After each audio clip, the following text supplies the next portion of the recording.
12 hilarious car bacronyms. What's up guys, how we doing? For those of you that don't know what a backronym is, it's like an acronym but in reverse. The phrase is constructed from the brand name after the name was created, not the other way round like an acronym. Over the years, creative car owners have been inventing these, usually to describe the failings of their own vehicles, although sometimes to mock their friends' cars as well. Here are some of the funniest and brutally honest ones I've heard of. Number 1. Ford. There are several funny Ford-related backronyms, depending on whether you're a fan of the brand or not. The favourite has to be the well-known Fix or Repair Daily. Another option is Fast Only Rolling Downhill, although not used as much.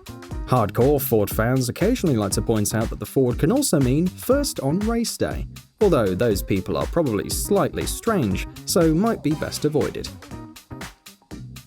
Number 2. Dodge.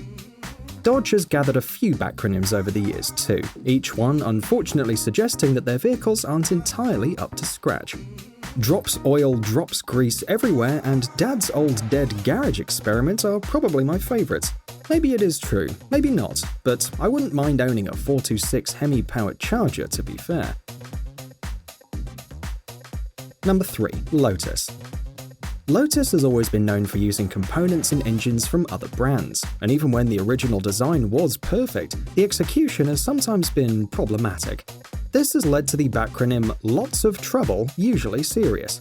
Usually said by Lotus owners themselves, funnily enough. Good old British engineering built in a shed might also have something to do with it, but the use of the Rover K-series with head gasket problems might also be a big factor. Repairing an entirely fiberglass body is also eye-wateringly expensive, so yes, pretty serious. Number 4. Subaru. Subarus are usually considered to be well-engineered and durable vehicles, being Japanese of course. Its most common backronym though is Screwed Up Beyond All Repair usually. Pretty harsh, we must admit, so probably someone with a little too much free time on their hands coming up with that one. Number 5. Fiat. Italian cars have always had a reputation for being unreliable, and the world's most prominent Italian car company, Fiat, doesn't break that rule, at least in the eyes of the people who mock it. Fix It Again Tomorrow is probably the most famous, or alternately its spin-off, Fix It Again, Tony. The most brutal one though is Failed Italian Automotive Technology, probably made up by disgruntled owners. You've got to admit though, Fiat have made some awesome cars over the years. Number 6. BMW.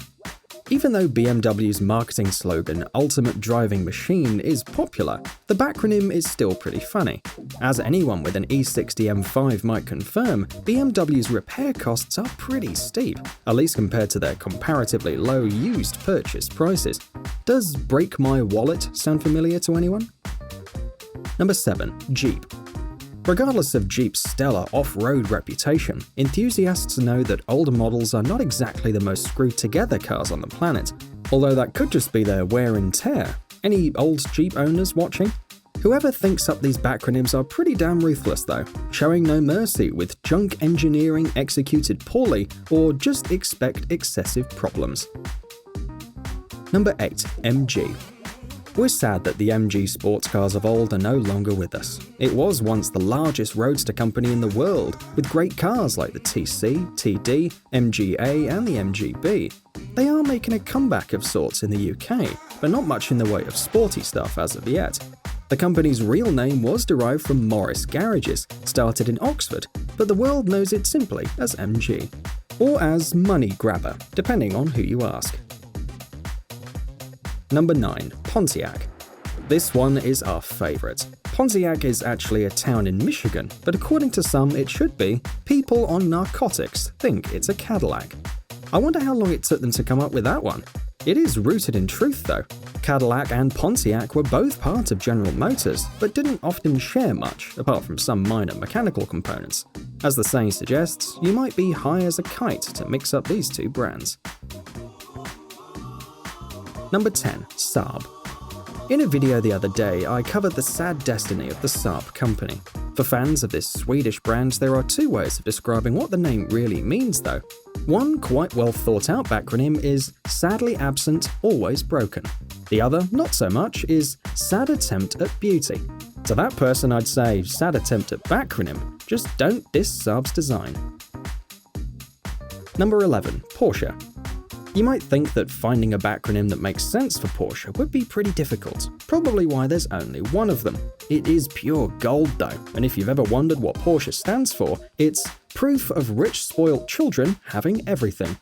Only joking though. Trust fund kids with their parents' money aside, Porsches are brilliant, and probably could do with a more complimentary version. Number 12. Triumph. Some of us might know of the cool little roadsters from Triumph, the Spitfire or the TR6. Despite being excellent, these cars were produced during the 70s, when quality control meant crossing your fingers. British built too, not exactly a recipe for reliability. "This really is unreliable, man, please help" is actually pretty damn clever, so props to whoever thought of that. So there you are. I must have missed some, right? So let me know in the comments if you thought of any others. Thanks for watching, and don't forget to smash the like or dislike button. See you next time. Cheers!